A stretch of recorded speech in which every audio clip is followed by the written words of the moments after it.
Welcome to DRTMATH. I hope that you enjoy the video. In this video, we're going to practice a detailed sketching methodology for two independent variables and one dependent variable for two-dimensional surfaces embedded in 3 dimensions. In this case, we have a paraboloid, and in this case, we have something like a Gaussian normal bump. In each example, we'll study the domain, range, traces, contours, and we'll combine all this information to produce a 3D sketch. So in this problem, we're going to draw a sketch of the paraboloid z equals x squared plus y squared using a full methodology. So to do this, we'll first consider the domain. This is a polynomial type object, and so we are allowed to put in any x and y, and it will make sense for this particular z. So the domain is the set of all x, y in R2. The range could be considered next, but I recommend first drawing the traces before considering what the range should be. There are two traces. There is an x equals 0 trace, which is called the yz trace and is in the x equals 0 plane. And there is a y equals 0 trace, which is called the xz trace, and that is in the y equals 0 plane. When plotting the yz trace, x equals 0 in this function would indicate z equals y squared. Similarly, when plotting the xz trace, y equals 0 would indicate z equals x squared. So we'll want to plot the yz trace in the yz plane, and we'll plot the xz trace in the xz plane. These two parabolas will look like their usual quadratic positive leading order coefficient parabola like this. However, when you label these points, they should be labeled as 3-dimensional coordinates. So for example, this point might be thought of as 1, 1, but it's now in a fully 3-dimensional space. And so it actually corresponds with x equals. Another way to define this set would be the set of all z in R such that z is greater than or equal to 0. So this symbol here means such that the set of all z in R such that z is greater than or equal to 0. So we'll want to choose values of c for c greater than or equal to 0. So for example, we might choose 0 and see what happens for this contour. The only solution to this equation is 0, 0, and 0, which will end up being the vertex of our paraboloid. Then maybe c equals 1 is a good choice. In that case, we have x squared plus y squared equals 1, which is a unit circle. Maybe you think 2 is a good choice, but I would prefer to choose 4, since then I have a circle with radius 2, x squared plus y squared equals 4. I think 3 level sets is enough, at least to see the basic idea. The plot here will be a projection, a flattening of the paraboloid into the xy plane, with heights indicated as coordinates. So for example, this point here at the origin, 0, 0, 0, corresponds with the height z equals 0. Then we have a unit circle like this, with height z equals to 1, and it is a unit circle. Then there is z equals 4, and that corresponds to a circle of radius 2, like this. So this would be 2, 2, minus 2, and minus 2, and this corresponds with a height of z equals 4. So we have 3 contours corresponding with z equals 4, z equals 1, and z equals 0, and they are circles. How to combine this information into a sketch? To sketch in 3D, we're going to want to start with a yz trace. The yz trace looks like a parabola. Then we want to label several of our contours. We have 3 contours in this case, so that's what we'll label. Here we have a z equals 0 contour. When z equals 0, we get this vertex at 0, 0, 0. Then we have our z equals 1 contour. When z equals 1, we have a unit circle for our level set. And when z equals to 4, we have a circle of radius 2. So if we project these points down, this will be 1, and this will be 2. Projecting this point down, that would be minus 1, and that would be minus 2. If we were to label this coordinate here for x equals 0, y equals 2 and z equals 4, this will be the coordinate 0, 2, 4 in R3. The final step will be to put in the xz trace, which is always a little bit troubling to see it in full 3D geometry. Typically, it would be recommended to pull the x-axis away like this and dash it subtly going back into the page like this. Then you want to try and draw the trace in pink over this x-axis. So it's going to look something like this, solid on the front side and dashed on the back side, with intersection points with our contours that look like this. This trace here is shown in pink in the upper right. Overall, this type of paraboloid looks kind of like a cup. Our goal in this type of drawing is typically to get information about the traces together with information about the contours in order to make an accurate picture in 3 dimensions. This drawing has a certain kind of art associated with it, but if you stick with the basic principle of first drawing the YZ trace, then drawing the contours, and then drawing in the XZ trace afterwards, you typically will get very good results. Here is another example going through the same process. Z equals e to the minus x squared plus y squared. And so the first question is, what is the domain? In this case, we recognize that the exponential function is defined for all values of its argument. And so, as before, the domain will be equal to the set of all values x, y in R2 unconditionally. So the domain is the whole z equals 0 plane. The range is a question that I would recommend waiting to answer until after we've drawn the traces. There is an xz trace that should be considered and a yz trace.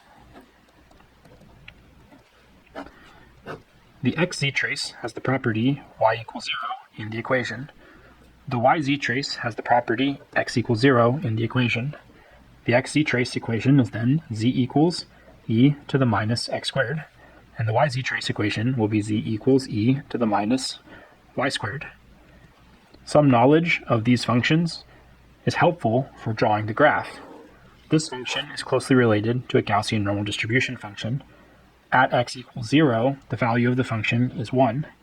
As x goes to positive and negative infinity, the function goes to 0 from above, both sides. The limit as x goes to infinity of e to the minus x squared is equal to 0, but it approaches from above, and that's true for negative infinity also. There is an inflection point where the concavity changes from concave down to concave up. One can compute that point using differential calculus. Then we have symmetric behavior on this side. I'm going to not compute these 2 points, but in principle, one would check where the second derivative changes sign from negative to positive to find this inflection point. This is x, and this is z. The graph is symmetric in the yz trace because the governing equation is essentially identical, but for a y instead of an x. So we have a graph like this. What about the contours? Well, recall, for contours, we're going to want to solve the equation c, or a constant, is equal to f xy. So here, we'll solve equations of the form c equals e to the minus x squared plus y squared.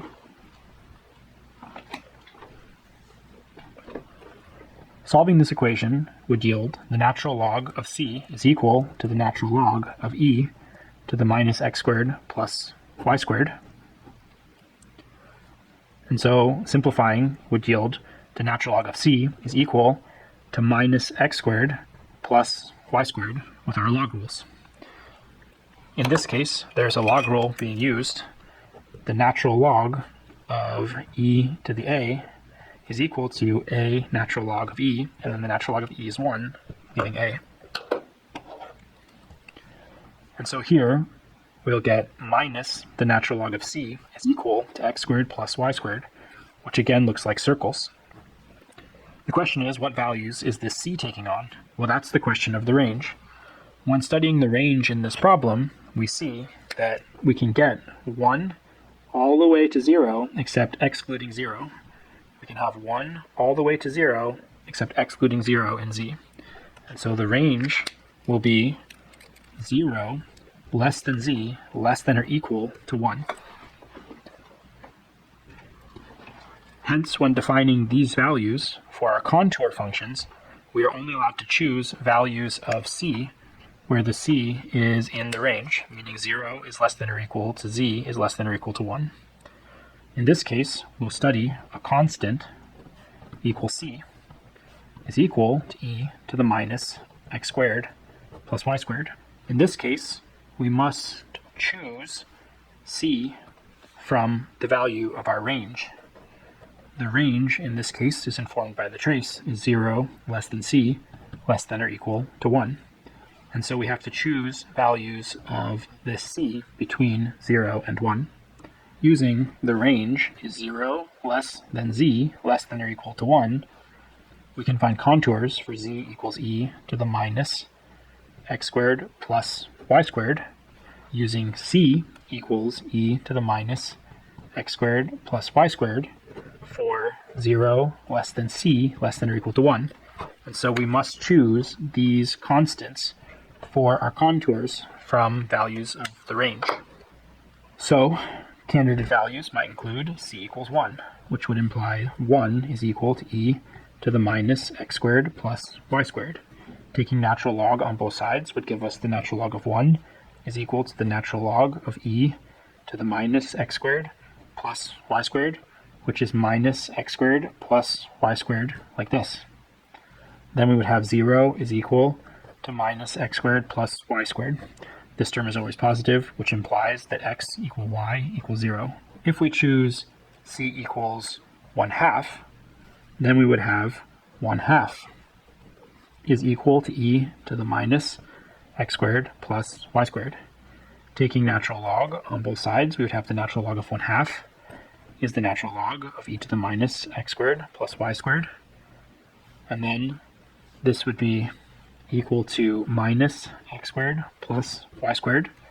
Here we can use a log rule to write this as minus the natural log of 2 is equal to minus x squared plus y squared. Then this minus sign cancels symmetrically, and we have the natural log of 2 is x squared plus y squared. If we choose to use c equals to 1/3, then we would have a similar type of situation, except we would have minus natural log of 3 is equal to minus x squared plus y squared, and so this would simplify to natural log of 3 equals x squared plus y squared. So once we've determined a pattern here, we can find the general contour solution. What do plots of this situation look like? Well, it's the same situation as always. Here we have a z equals 1 contour of just a point at the origin of the xy plane. And then for c equals 1/2, we have a circle of radius natural log of 2. So there's a circle here like this that has a radius square root natural log of 2 square root natural log of 2. And the height in z of this circle is z equals 1/2. So this contour is actually lower than this contour. Similarly, for z equals to 1/3, we have a larger circle with radius square root of natural log of 3, but z equal 1/3 indicate this contour is lower than this contour is lower than this contour. Now we can combine our trace and contour information together in order to draw the 3D sketch, using the same principle as before. So we can start by drawing the sketch in the YZ plane. In the YZ plane, the YZ trace looks like this. So this YZ trace corresponds with this YZ trace. Then we'll put in our contour for various heights. So the z equals 1 contour is here. The z equals 1/2 contour is here. And if we project this point downward, we should find that this corresponds with a y value of square root natural log of 2. At z equals 1/3, we should find an even larger circle like this. So this would be the z equals 1/3 contour, and this would be the z equals 1/2 contour. Similarly, we could project this point down here to find minus square root natural log of 3 on this side, or positive square root natural log of 3 on this side. The final step will be to draw in the full picture, taking into account the trace in XZ, which is a little more difficult to draw at the outset. So we bring in this shape, intersecting contour, intersecting contour, intersecting contour, and then come down on this side as best we can and try and make it look about right. It's the most difficult to draw in this oblong contour, but this pink contour here would correspond to this XZ trace like this. That's the positive x-axis, positive y-axis, positive z-axis in this right-handed coordinate system. Any more information that we try and put in might make it look a little cluttered.